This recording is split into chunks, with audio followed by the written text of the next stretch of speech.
तो hello friends, आप सभी का स्वागत है आप सभी के अपने YouTube channel R2Z official team पर। तो हे गाइज, मैं आप लोगों के लाया हूँ हिंदी चैप्टर 2 का 20 के दांत का पूरा full objective chapter wise question है। पूरा चैप्टर वाइज पूरा ऑब्जेक्टिव क्वेश्चन। तो वीडियो को छोड़कर मत जाइए, वीडियो को पूरा अंत तक देखिए, क्योंकि इस वीडियो में काफ़ी खास ऑब्जेक्टिव क्वेश्चन है जो मैट्रिक एग्जाम 2023 में आप लोगों को काफ़ी मदद करेगी। इसलिए आशा करते हैं कि आप लोग इस वीडियो को एक लाइक जरूर कीजिएगा, और इस चैनल पर नए होंगे तो इस चैनल को सब्सक्राइब जरूर कीजिएगा, और सब्सक्राइब करके बेल आइकन को जरूर प्रेस कीजिएगा, क्योंकि बेल आइकन को प्रेस करने से हमारा हर वीडियो का नोटिफिकेशन हमारी टीम द्वारा जितना भी वीडियो का नोटिफिकेशन है आपके फ़ोन तक जल्दी से जल्दी पहुंच पाएगा। तो दोस्त, अगर आप लोग हमारे टेलीग्राम ग्रुप में अगर ज्वाइन नहीं किए तो उस टेलीग्राम ग्रुप को ज्वाइन कर लीजिए, क्योंकि वहाँ पर हम लोग सबके जितना भी चैप्टर वाइज कराए हैं उस सबका PDF वहाँ पर डाल देंगे। तो वहाँ से आप PDF आप लोग प्राप्त करके सब चीज़ पढ़ सकते हैं।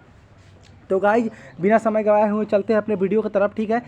तो हमारा पहला जो वीडियो है, वो क्या कह रहा है? पहला वीडियो कह रहा है कि नलिनी बिलोचन शर्मा जन्मतः कौन से भाषाभाषी थे? इसका ऑप्शन डी बिल्कुल राइट है, भोजपुरी, ठीक है, भोजपुरी। चलते हैं अगले प्रश्न। दूसरा प्रश्न हमारा क्या बोला है? दूसरा प्रश्न कह रहा है दोस्त, नलिनी बिलोचन शर्मा का जन्म कहाँ हुआ था? नलिनी बिलोचन शर्मा का जो जन्म हुआ ना, पटना में हुआ था। पटना, बिहार की राजधानी पटना, वहाँ पर। ऑप्शन सी इज बिल्कुल राइट।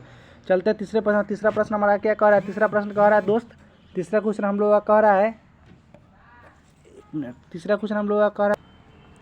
जो हमारा तीसरा प्रश्न कह रहा है, नलिनी बिलोचन शर्मा का जन्म कब हुआ था? ठीक है दोस्त, नलिनी बिलोचन शर्मा का जो जन्म हुआ था, नलिनी बिलोचन शर्मा का जन्म वो है 1916 ईस्वी में, ठीक है, 1916 ईस्वी में जिनका जन्म हुआ है। ऑप्शन डी बिल्कुल राइट है, ठीक है।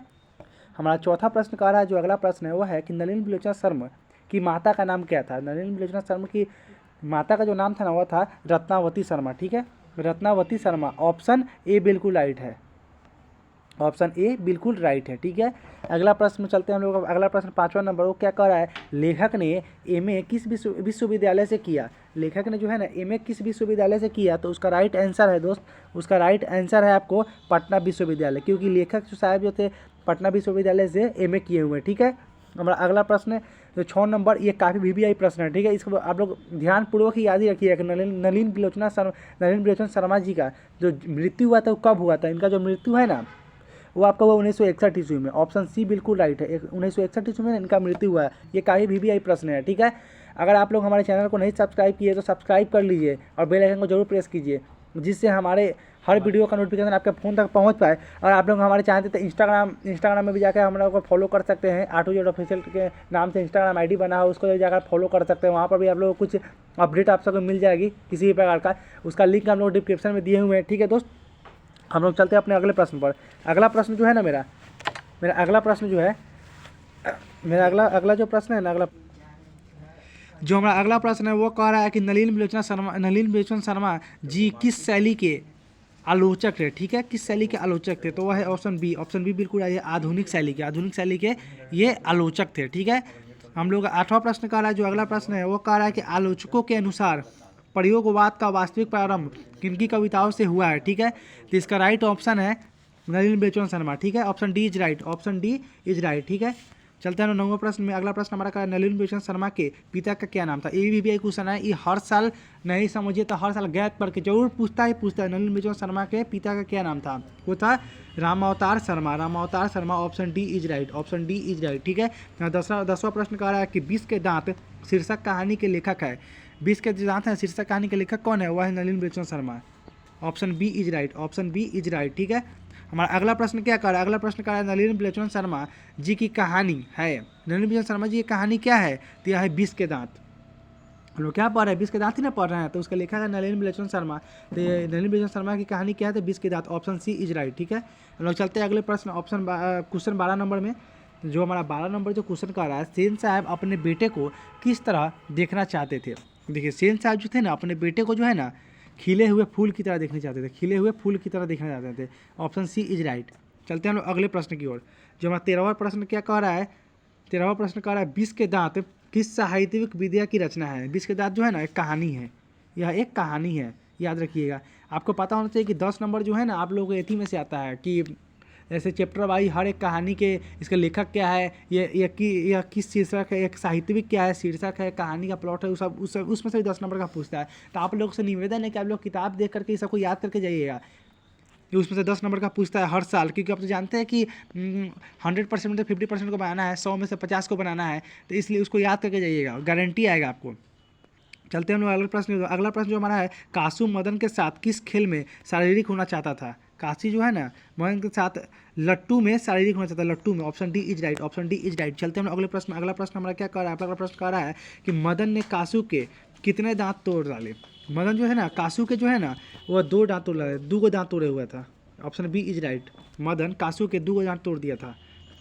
चलते क्वेश्चन नंबर 16। क्वेश्चन नंबर 16 क्या कर रहा है, हंस कौआ की जमात में शामिल होने के लिए ललक गया, यह पंक्ति किस पाठ से ली गई है। ठीक है, क्या कह रहा है, हंस कौआ की जमात में शामिल होने के लिए लग गया, यह किस पंक्ति का पाठ से ली गई है। तो ऑप्शन सी 20 के दांत, ऑप्शन सी इज राइट, 20 के दांत आप लोग याद रखिएगा। ठीक है, अगला प्रश्न हम लोग का चलते हैं 17वां नंबर। वो कह रहा है ऐसे ही लड़के आगे चलकर गुंडे चोर डाकू बनते हैं, कहानी के किस पात्र से ली गई है। तो यह कहा गया हुआ है सेन साहब की।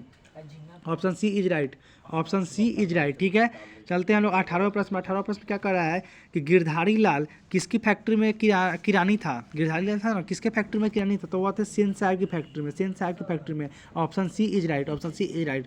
चलते हैं 19वें प्रश्न की ओर। तो 19वां प्रश्न हमारा क्या कर रहा है, सेन साहब किस कहानी के पात्र है। सेन साहब जो है ना हम लोग के सेन साहब है किस कहानी के पात्र है। ठीक है, तो वह है 20 के दांत, यानी कि ऑप्शन सी बिल्कुल राइट है।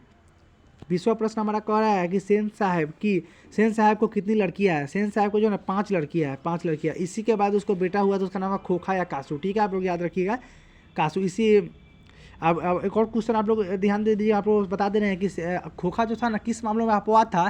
तो उसका आप लोग ऑप्शन मारिएगा, जिस समय उनके पिताजी को पुत्र की प्राप्ति नहीं होने वाली थी उस समय खोखा का जन्म हुआ था। ठीक है, चलते हैं हम लोग अगले प्रश्न में। 21वां नंबर प्रश्न क्या कर रहा है कि स्वास्थ्य लाभ के लिए पुत्रियों को क्या सिखाया गया था। खेलना। स्वास्थ्य लाभ के लिए पुत्रियों को खेलना सिखाया गया था। ऑप्शन ए बिल्कुल राइट है। चलते हैं हम अगले प्रश्न के। अगला प्रश्न हमारा क्या कर रहा है, खोखा कौन था। खोखा जो था ना वह सेन साहब का बेटा था। Option A is right. ठीक है, अगला प्रश्न को चलते हैं। अगला प्रश्न हमारा कर रहा है आलोचकों के अनुसार प्रयोगवाद का प्रारंभ किनकी कविताओं से होगा, किनकी कविताओं से हुआ है। ठीक है, तो इसका जो राइट आंसर है नलिन बिजन Sharma. Option A is right, option A is right. चलते हैं अगले प्रश्न का। अगला प्रश्न हमारा कह रहा है सीमा कौन थी। सीमा जो है ना वो सेन साहब की बेटी थी। ऑप्शन ए इज राइट, सीमा जो थी सेन साहब की बेटी थी। अगला प्रश्न हमारा कह रहा है कि सेन साहब का सोफर किससे उलझ रहा था। वो था ऑप्शन ए एक औरत से। सेन साहब का जो सोफर था ना औरत से उलझ रहा था। Option B is right, option B is right. चलते हैं अगले प्रश्न। अगला प्रश्न हमारा कह रहा है सेन साहब की मोटर कार थी। सेन साहब की जो ना मोटर कार थी वो थी स्ट्रॉमल इंड थी। Option A is right. ठीक है, चलते हैं अगले प्रश्न। अगला प्रश्न हमारा क्या कर रहा है, किन्हें देखकर औरत सहम गई, किन्हें देखकर औरत सहम गई। तो इसका राइट आंसर है सेन साहब को। Option A is right. ठीक है, चलते हैं अगले प्रश्न में। अगला प्रश्न हमारा क्या कर रहा है, अगला प्रश्न कर रहा है सेन साहब की गाड़ी कौन छू रहा था। सेन साहब की गाड़ी जो था ना मदन छू रहा था, Madan. Option C is right. ठीक है, चलते हैं हम लोग अगले प्रश्न। अगला प्रश्न हमारा क्या कह रहा है, अगला प्रश्न हमारा कह रहा है 30 नंबर जो है वो कह रहा है कि किसने मदन को एक घूसा शरीद कर दिया। किसने मदन को एक घूसा शरीद कर दिया। तो उसका ऑप्शन है खोखा, सी। अगले प्रश्न की तरफ चलते हैं। अगला प्रश्न हमारा कह रहा है सेन साहब किसके व्यंग से एंट कर रहे गए। तो उसका राइट आंसर है वह है ए, ऑप्शन ए पत्रकार महोदय के व्यंग से। Option A is right. अगर आप हमारे टेलीग्राम ग्रुप चैनल पर नहीं जुड़े तो जुड़ लीजिए, क्योंकि वहाँ पर जाकर काफ़ी आप लोगों को भी फायदा होगा। हर एक प्रकार का हर एक PDF फाइल को वहाँ पर हम जाकर के लगा देंगे टेलीग्राम पर। वहाँ से आप जाकर के टेलीग्राम को आप हमारे वीडियो डिस्क्रिप्शन जाकर ज्वाइन कीजिए और वहाँ से टेलीग्राम को पढ़िए, याद कीजिए। और मैट्रिक या में हम उम्मीद करेंगे कि आप लोग बहुत अच्छा से अच्छा रिजल्ट दीजिए। ठीक है, चलते हैं अगले प्रश्न की ओर। जानते हैं दोस्त R2Z ऑफिशियल के से पढ़ने का मतलब है कि पूरा फुल 90%। कैसे ही आप लोगों को 90% लगाना है। इसके बाद हम लोग का जनवरी से सेशन स्टार्ट होने वाला है, उसमें देखिएगा उसमें हम लोगों का जो है ना 90% हर बच्चे से दिलवाना है। हमारा अगला प्रश्न कर रहा है 32 नंबर, गिरधर लाल कौन था। गिरधर लाल जो है ना मदन का पिता है, मदन का पिता। Option B is right. ठीक है, चलते हैं अगले प्रश्न। अगला प्रश्न में क्या करा, खोखा का क्या नाम है। खोखा का क्या नाम, खोखा का दूसरा नाम क्या है पता है, वह है कासू। कासू का ही नाम खोखा है, खोखा का नाम ही कासू है। Option D is right, option D is right. चलते हैं अगले प्रश्न में। अगला प्रश्न में क्या करा है, सेन साहब अपने पुत्र को क्या बनाना चाहते थे। सेन साहब जो है ना अपने पुत्र को बिजनेसमैन या इंजीनियर, यही 2 चीज़ बनाना चाहते थे। सेन साहब अपने पुत्र को, जो सेन साहब का पुत्र जो खोखा है वो बिजनेसमैन या इंजीनियर बनाना चाहते हैं उसको। 35वां नंबर क्वेश्चन करा है, मदन की उम्र क्या थी। मदन की उम्र जो थी ना 5 से 6 वर्ष थी। Option A is right, option A is right. अगला प्रश्न 36वां नंबर कह रहा है सेन साहब की पुत्रियों में एक थी। सेन साहब की पुत्रियों में एक थी, कौन थी। तो वह है आरती। इन सभी में सेन साहब की पुत्री कौन थी, आरती थी। Option A is right. ठीक है, चलते हैं अगले प्रश्न में। अगला प्रश्न में क्या कर रहा है, सेन साहब की मोटर कार किस रंग की थी? सेन साहब की जो मोटर कार थी ना वो काला रंग की थी। ऑप्शन सी इज राइट, काला रंग की थी। ठीक है, चलते हैं अगले प्रश्न की ओर। खोखा आखिर अपने बाप का बेटा ठहरा, उसे तो इंजीनियर ही होना चाहिए, यह किसका कथन है? ये जो कथन है ना सेन साहब की है, सेन साहब की। ठीक है, चलते हैं अगले प्रश्न में। अगला प्रश्न हमारा कह रहा है कि किनका बेटा खोखा से छोटा और समझदार था? वो था सेन साहब के रिश्तेदार का बेटा, सेन साहब के रिश्तेदार का बेटा। Option B is right. ठीक है, चलते हैं अगला प्रश्न और लास्ट प्रश्न 40वां नंबर पर। 40वां नंबर हमारा क्या कह रहा है? मैं